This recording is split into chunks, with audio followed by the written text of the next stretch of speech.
Imagine you live in a village where everyone loves bananas. Bananas are the most important thing in this village.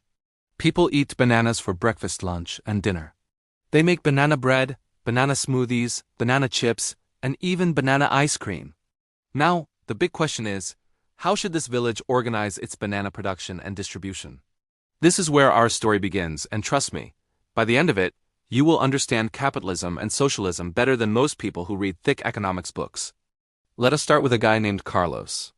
Carlos has a piece of land, and he discovers that his land is perfect for growing bananas.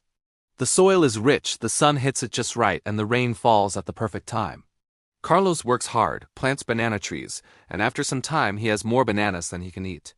He looks at his mountain of bananas and thinks, what if I sell these to other people in the village? So Carlos sets up a little stand and starts selling bananas. People love his bananas because they are fresh and delicious. Carlos makes money, and with that money he buys more land. He hires people from the village to help him plant more trees, water them, and harvest the fruit. Carlos pays these workers a wage, and he keeps the profit for himself because he owns the land. He took the risk, and he had the idea. This, my friends, is capitalism in its simplest form. In capitalism, private individuals like Carlos own the means of production. The means of production is just a fancy way of saying the stuff you need to make things, like land, tools, factories, or in our case, banana plantations. Carlos owns his land, his trees, and his banana stand. He decides how many bananas to grow, what price to charge, and who to hire. The market, which is just all the people buying and selling bananas, determines whether Carlos succeeds or fails. If Carlos charges too much, people will buy bananas from someone else. If his bananas are bad quality, customers will go elsewhere. Competition keeps Carlos on his toes. He has to innovate, improve, and offer better products at better prices. This competition is supposed to benefit everyone because it drives quality up and prices down. Now Carlos is doing really well. He becomes the banana king of the village. He has the biggest house, the nicest clothes, and he eats the best food. But let us look at the workers in his plantation. They wake up early, work long hours under the hot sun, and go home tired every single day. They earn enough to survive, but they never seem to get ahead. Meanwhile, Carlos gets richer and richer. Some workers start to wonder, wait a minute, we are the ones doing all the hard work. We plant the trees, we water them, we pick the bananas, we load the trucks. Why does Carlos get most of the money while we get just a small portion? This is one of the core criticisms of capitalism. The people who own the stuff often get much more than the people who do the actual work. Over time, wealth concentrates at the top and inequality grows. Now let us rewind and imagine the same village, but this time, they decide to organize things differently. Instead of Carlos owning the banana plantation, everyone in the village owns it together. There is no private ownership of the land or the trees. Everything belongs to the community. The village holds meetings to decide how many bananas to plant, how to distribute the harvest, and how to share the work. Everyone contributes according to their ability, and everyone receives according to their needs. If Maria has 5 children to feed, she gets more bananas than Pedro, who lives alone. If old Roberto cannot work anymore because of his bad back, he still gets bananas because the community takes care of its members. This is socialism. In socialism, the means of production are owned collectively, either by the community, the workers, or the state on behalf of the people. The goal is not to maximize profit for one person, but to meet the needs of everyone. There is no Carlos sitting at the top getting rich while others struggle. Instead, the wealth created by the banana plantation is shared among all the people who contribute to it. Decisions are made democratically, and the focus is on cooperation rather than competition. Sounds nice, right? But here's where things get complicated. In our socialist banana village, some people start to notice problems. When everyone gets bananas regardless of how hard they work, some people stop working hard. Why should I wake up early and sweat in the fields if I get the same amount of bananas as the guy who shows up late and takes long breaks? This is called the free rider problem, and it is one of the classic criticisms of socialism. Without the incentive of personal gain, some people lose motivation.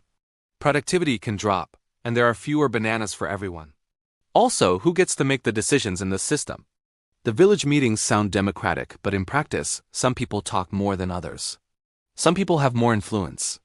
Over time, a small group might start making decisions for everyone else. And before you know it, you have a new kind of inequality. Instead of Carlos, the banana plantation owner, you have the central planning committee that controls everything. and these planners might not know what they are doing. They might decide to plant too many bananas one year and not enough the next. Without market prices to signal what people want and need, the system can become inefficient. Now let us go back to the capitalist village for a moment. Carlos has a competitor now. Her name is Sofia, and she has started her own banana plantation on the other side of the village. Sofia is smart and innovative. She develops a new technique for growing bananas faster and bigger. Carlos has to adapt or lose customers. He starts experimenting too.